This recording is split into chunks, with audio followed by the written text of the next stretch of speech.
Welcome to episode 29 of Daily Flip. I hope you've had a great week and weekend. We took Friday and Monday off, so we're going to touch base on everything that I guess has occurred since then. Friday we got a good bit accomplished here at the dealership. Had several service jobs. We take in service jobs from time to time just to fill in blank space. We have a lot of vehicles that are ready to go right now, and so I had some time that we didn't necessarily have to devote to our stuff. So we worked through several jobs, finished up putting the lift. Actually, I'll show you over here. Now I say finished, we don't have the tires on it as of yet, but we finished putting the lift kit on this. This is for a friend of mine. He has put a 4-inch lift. He didn't order the spacers for the, he wanted to keep these same wheels and he wanted to upgrade the tires, but there wasn't enough space. And I'll show you actually right in here. If we had used his wheels as they are with the tires, which are wider, we wouldn't have had the space in between the spring and the actual tire. So I had to order the spacers for him. He actually had originally ordered this because had this done because he wanted to use it right away. He was moved out to California, he's in the military, and he wanted to come back, use it for a week, and then have it put back in storage. Plans changed, so we're going to be finishing this job for him. It's going to go straight back into storage and sit there for probably a year. He's going to come back and use it for a trip up to New York, but that's a separate story. So we're going to have this done, and he's not even going to use it, which is fun. So otherwise, we have sold, there was on our front line a Jaguar X-Type. Last week we got a deposit, a $1,000 deposit. The guy came back actually yesterday, purchased that. We got $3,500 for it. We paid, and I'm losing the numbers. The rough numbers were I made about $1,700 because we had it painted. So I have to get the exact concrete numbers, but roughly we made about $1,700, which isn't bad. Otherwise we have, let's see, this is a service job we're currently doing for a customer, doing a coolant flush. That one's done. The Jeep Liberty, which has been a project, we've had a lot of things going on with it. It is frontline ready. It actually needs some rear brakes. We haven't had a chance to do that, but it's out there. If someone comes to drive it, we'll preface that, let them know that needs to be done. Otherwise, this morning I came in and all of a sudden heard a knock at the door. It was our, there's a dealer beside us, and he didn't realize the door was unlocked. He came in, he said, "Hey, can I use your camera?" And what he was saying was, "Can you use our camera system?" He said camera, but we have cameras all around our building.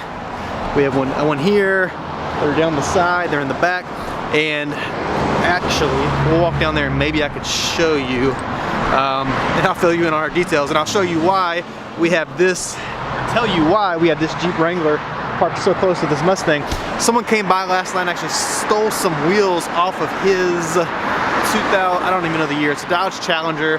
Someone's customized it, not in a way that I would. It's very blue, or black and blue, I guess. I'm looking at it right now. I'm gonna try to turn the camera around so you can see it. This is their lot. Their lot starts where ours ends, and I'm gonna zoom in just a little bit. I don't even think I'm gonna video in their lot, but right where that guy's walking up there, there's a car at the front.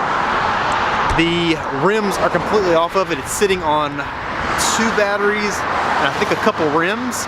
Someone came and took the wheels off in the middle of the night. I think they started around 1:30 before 2 o'clock. They were out of there by 3 something.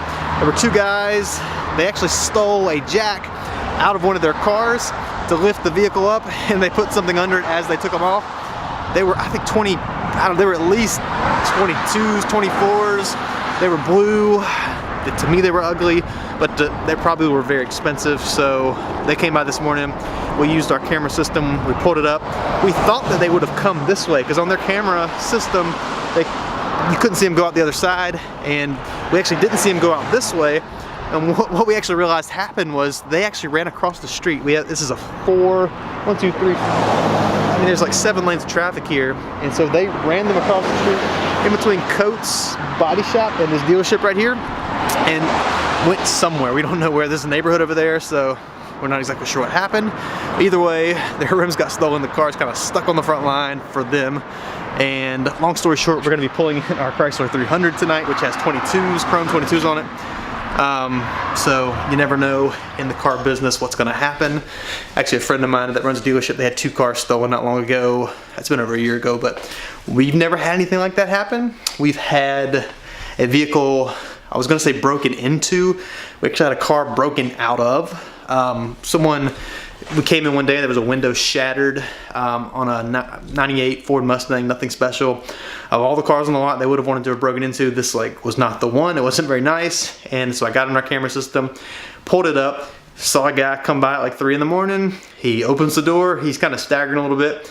He sits down, so I don't know what he was high on, drunk, I have no idea. But he sits down, he chills for a minute, you can see him on his phone, and then he goes to open the door. You can see him kind of trying to do that. I'm gonna zoom back out. I didn't realize my camera wasn't back out. So he tries to get out and he can't, and all of a sudden he just starts flailing around. He kicks the passenger window out, crawls out like on his back, like he had to have cut his back all to pieces. He gets out, he falls down into the bushes and gets up, looks around all dazed, and then walks off. And I was just sitting there with the camera like, are you like, really? And so what actually happened was the door on the driver's side, the interior handle was broken, so when you pulled it, there was nothing. He thought he was stuck. I actually went outside, and the window that was broken, I reached in, the door was unlocked the whole time on the passenger side. All I had to do was open it, but in whatever state he was in, he didn't think to pull the handle. So long story short, we called a junkyard, got a window glass for 40 bucks. Actually stretched the panel from the actual door, the outer panel a little bit, but we were able to push that back in. So other than some pain and suffering, we were out 40 bucks. We put the window in ourselves, everything was fine. I did feel better that at least it was that and not someone that was mad at me. I thought someone had come in that was mad and just busted out a window. It was just some strange person that decided to get stuck inside of my car. So that's the only problem we've ever had, other than once someone came through with a paintball gun and shot up our car with a paintball gun. Again, no idea why. That was right before we put in our camera system. So I wish if anything, it would have been fun to watch. I don't know why someone had a paintball gun riding up through downtown Raleigh, so who knows.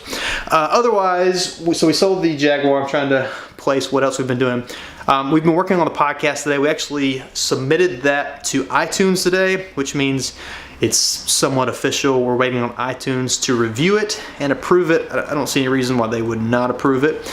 So if there's some issue, we'll take care of that. Otherwise, that should hopefully technically go live this week, which means we can work on a launch maybe next week. I'm actually going to be on vacation next week. I'm going up to Pennsylvania.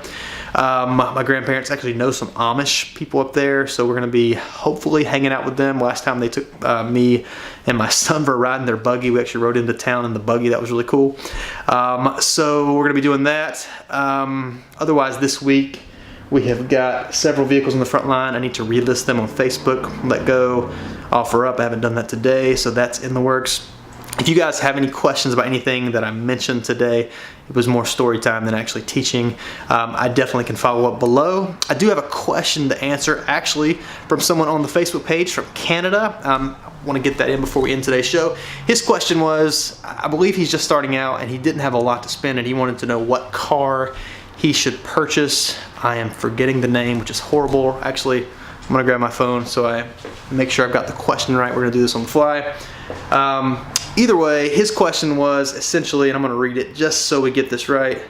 I know whatever you're doing right now, you're thinking I don't have time. I'm sorry. We're going to pull this up. I want to make sure I have his name right. It's Eric. That's what I thought it was. His question was, boom. And again, I'm getting there. He said, hey, I just found a YouTube channel. I want to buy a cheaper car to fix and resell.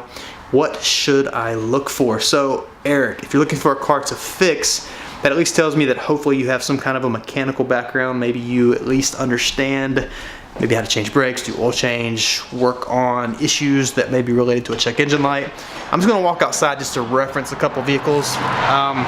Something like this. If you're not looking to spend a ton on your first investment, something like this. This is a 2006 Pontiac Grand Prix. This isn't mine.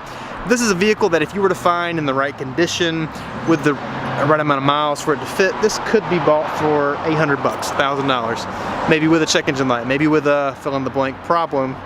You can pick this up for $800 bucks, throw a couple $100s into it, and then sell it for $300. Something like this Chevy Impala up here, fairly low risk vehicle.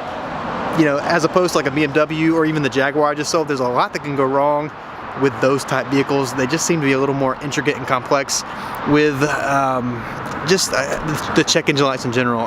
Something part-wise on one of these vehicles, you're looking at $30 for an oxygen sensor. Those are going to be more. There's just a lot more issues you can run into on the European type cars that can just throw headaches your way that you really don't want if you're just getting started. So something like one of these, a Jeep Liberty, if you can pick up one of those for $1,000, $1,200. The Ford Explorers aren't horrible vehicles. I'm going to preface that with saying they are known for several issues. They're known for transmission issues, timing chain issues, rear end issues, wheel bearing issues. But if you know your stuff and you can weed out those, so if you go to look at when you test drive it, you feel like the transmission's slipping. If you start it up, you get rattling coming in the engine, or like a timing chain rattling back and forth. You know to stay away from that, or at least buy it to where you can replace the transmission or do the timing changes.